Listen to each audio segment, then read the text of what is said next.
Hello विद्यार्थियों, good evening. कैसे हैं आप सब? आपके अपने यूट्यूब चैनल शिवा क्लासेस में एक बार फिर से स्वागत है। ओके विद्यार्थियों, आज हम पढ़ने वाले हैं कक्षा 10th का प्रश्नावली 9.1। तो 9.1 का मैंने यहाँ पर चौथा प्रश्न लिख लिया है। ओके, तो आइए विद्यार्थियों, बिना देर किए हुए मैं इस प्रश्न को पढ़ देता हूँ और समझाने का प्रयास करता हूँ। यहाँ पर प्रश्न है विद्यार्थियों, भूमि के एक बिंदु से जो मीनार के पाद बिंदु से 30 मीटर की दूरी पर है, मीनार के शिखर का उन्नयन कोण उस बिंदु से इस बिंदु से 30 डिग्री है। मीनार की ऊंचाई ज्ञात कीजिए। ओके, तो हम यहाँ पर एक बिंदु ले लेंगे विद्यार्थियों इस तरह से, जिसे हम नाम अंकित कर दें ए।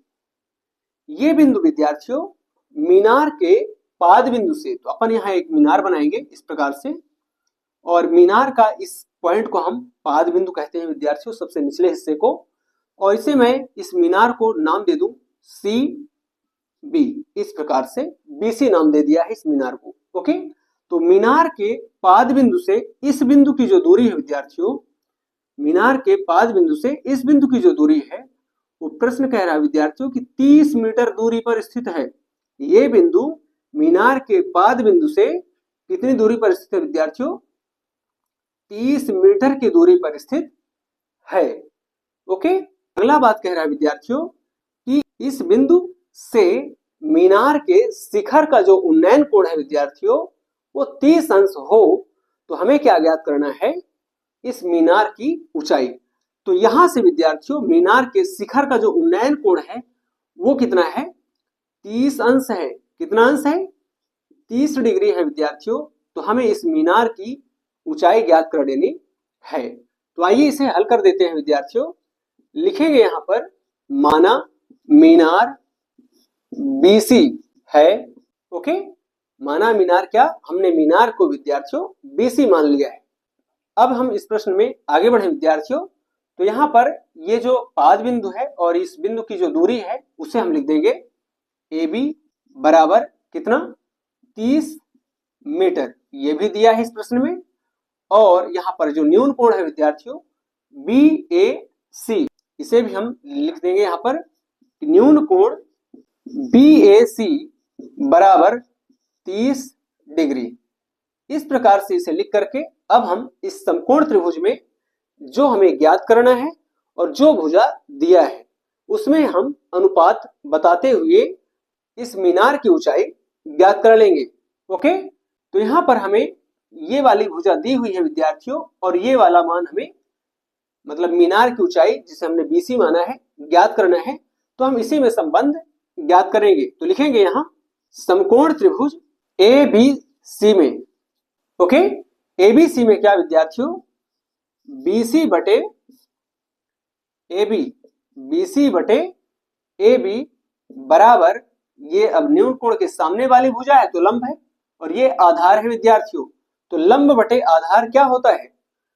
tan थीटा होता है। तो यहां पे लिखेंगे बीसी बटे ए बी बराबर tan ए। अब चूंकि न्यून कोण क्या है? ए है, तो हम यहाँ पे ए लिखेंगे। बीसी अज्ञात है विद्यार्थियों, लेकिन ए बी का मान दिया हुआ है कितना? 30 मीटर। तो यहां लिख देंगे क्या? 30 बराबर में tan, और a का मान यहाँ पे विद्यार्थियों 30 अंश है, तो यहाँ पे लिख देंगे क्या? 30 अंश। तो BC बटे 30 बराबर क्या हो जाएगा? tan 30, और tan 30 का मान होता है 1 बटे में करणी 3। तो यहाँ पे लिख देंगे कि चूंकि tan 30 बराबर 1 बटे करणी 3, इस प्रकार से लिख करके और यहां पर हम मान रख देंगे। तो BC बटे 30 ये हो जाएगा, और बराबर यहां पर हो जाएगा 1 बटे करणी 3।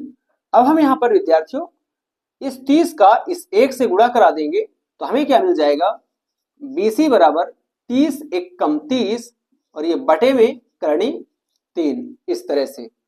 ओके, अब आगे बढ़े विद्यार्थियों। तो BC बराबर क्या हो जाएगा?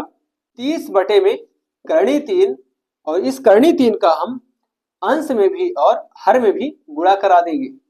तो यहां इस प्रकार से अंश में भी गुणा और हर में भी गुणा हर का परिमेयीकरण कहलाता है।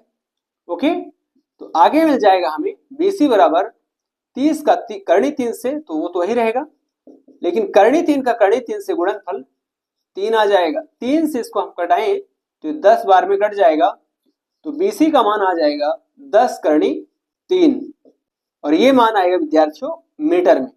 तो इस तरह से मीनार की ऊंचाई कितनी आ गई विद्यार्थियों, 10 करणी 3 मीटर।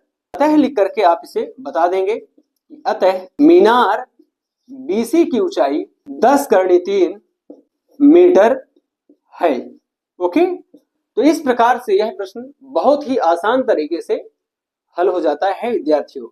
ओके, चलिए इसे आप अपनी कॉपी में नोट भी कर लें, और यदि आपको समझ में आ गया है विद्यार्थियों तो कमेंट करना ना भूलें। ओके विद्यार्थियों, जो प्रश्न क्रमांक 5 है, आइए बिना देर किए हुए इसे पहले मैं पढ़ देता हूं। प्रश्न क्या कह रहा है विद्यार्थियों कि भूमि से 60 मीटर की ऊंचाई पर एक पतंग उड़ रही है। कितनी ऊंचाई पर उड़ रही है, 60 मीटर की ऊंचाई पर उड़ रही है। ठीक है, पतंग में लगी डोरी को अस्थायी रूप से भूमि के एक बिंदु से बांध दिया गया है। भूमि के साथ डोरी का झुकाव कोण कितना है, 60 डिग्री। भूमि के साथ डोरी कितने डिग्री पर, कितने अंश पर झुकी है विद्यार्थियों, 60 डिग्री पर झुकी हुई है। यह मानकर कि डोरी में कोई लूजपन नहीं है, कोई ढीलापन नहीं है, डोरी की लंबाई ज्ञात कीजिए। ये प्रश्न है विद्यार्थियों। आइए इसे अपन डायग्राम के माध्यम से समझते हैं। ओके, तो सबसे पहले विद्यार्थियों अपन एक पतंग बना लेंगे। क्या बना लेंगे, पतंग। ठीक है, इस प्रकार से।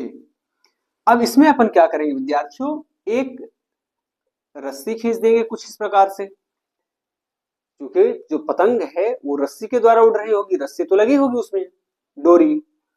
अब ये जो डोरी है विद्यार्थियों, ये अस्थायी रूप से जमीन के किसी एक बिंदु पर क्या हुआ है, बंधा हुआ है।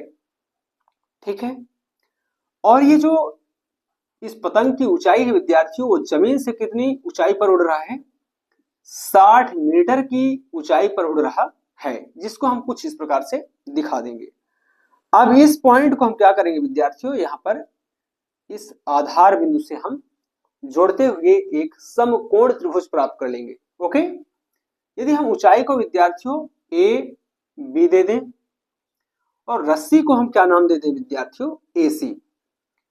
ठीक है, तो यहां से स्पष्ट हो रहा है विद्यार्थियों कि जो पतंग है वो कितनी ऊंचाई पर, तो 60 मीटर की ऊंचाई पर उड़ रहा है।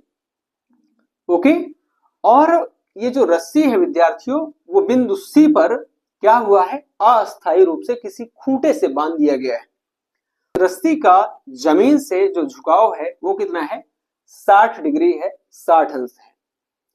तो रस्सी को हम मान लिया है विद्यार्थियों, रस्सी को हमने मान लिया है AC। तो लिख देंगे यहां पर कि माना रस्सी AC है, और ये जो पतंग की हाइट है विद्यार्थियों, वो जमीन के आधार से, जमीन से कितनी है, 60 मीटर है, जिसे मैंने AB दिया है नाम। तो जो AB है विद्यार्थियों, वो कितना है, 60 मीटर। ओके, हमें क्या ज्ञात करना है इस प्रश्न में, रस्सी की लंबाई। तो हमें AC की लंबाई ज्ञात करनी है विद्यार्थियों, अर्थात रस्सी AC की लंबाई हमें ज्ञात करना है, जबकि इस प्रश्न में न्यून कोण कितना दिया है, 60 अंश दिया है कोण C। ACB बराबर कितना, 60 अंश। ये भी दिया गया है, जिसे हमें यहां शो करा देना है विद्यार्थियों। ओके, इस प्रकार से ये सारी चीजें दी गई हैं, ये दोनों, इसे हमने मान लिया है कि रस्सी है। ओके, और यहाँ पे ये पतंग की क्या है, ऊंचाई है AB, जहां पर क्या पतंग उड़ रहा है जमीन से 60 मीटर की ऊंचाई पर। ओके, यहां पर हमने ऊंचाई को AB नाम से अंकित किया है इस डायग्राम में। ठीक है, आगे बढ़ेंगे विद्यार्थियों, और अब हम इस समकोण त्रिभुज ABC में एबीसी में हम त्रिकोणमितीय अनुपात लगा करके इस रस्सी की लंबाई ज्ञात कर लेंगे। तो समकोण त्रिभुज ए बी सी, तो समकोण चूंकि बी पर है विद्यार्थियों, इसीलिए हमने इसको समकोण एबीसी कहा है। तो एबीसी में हम ध्यान दें तो यहाँ पे हाइट दी गई है जहां पर ये पतंग उड़ रही है 60 मीटर की ऊंचाई पर, और ये रस्सी की लंबाई हमें ज्ञात करनी है। तो हमने बार बार कहा है विद्यार्थियों कि जो चीज हमें ज्ञात करनी है और जो दिया गया है उन्हीं में हमें अनुपात बताना है। तो यहाँ पे इस त्रिभुज में ये जो ए बी होगी ये क्या होगी, ऊंचाई होगी विद्यार्थियों, और जिसे हम लंबाई या लंब कहेंगे, और ये जो एसी है ये क्या है, कर्ण है।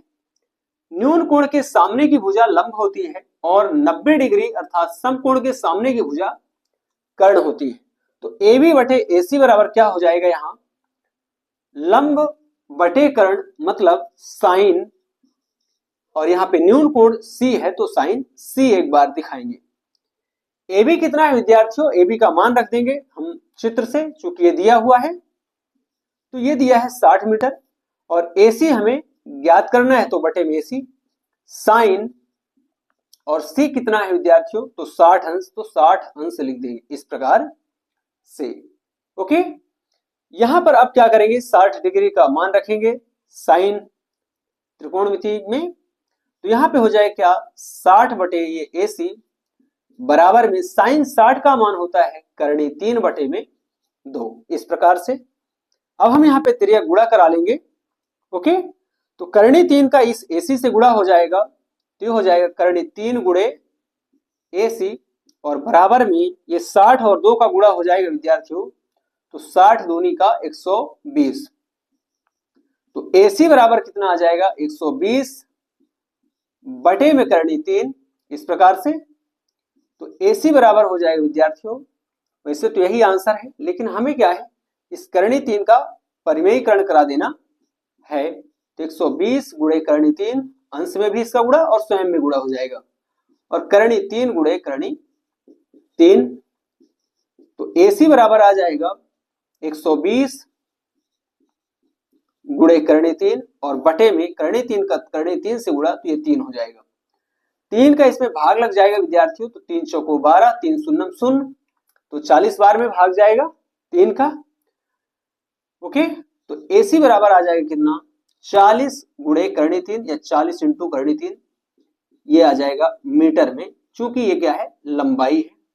ओके, तो इस प्रकार से इस रस्सी जिसे हमने एसी माना था इस प्रश्न में, पतंग की जो डोरी है, तो लिख देंगे कि अतः पतंग की डोरी एसी की अभीष्ट लंबाई कितनी है विद्यार्थियों, तो 40 करणी 3 मीटर है। 40 करणी 3 मीटर है, ये आपको बता देना है। ओके, चलिए इसे आप अपनी कॉपी में नोट कर लें विद्यार्थियों। ओके, और यदि आपको ये प्रश्न समझ में आ गया है तो मुझे कमेंट करके जरूर बताएं। धन्यवाद।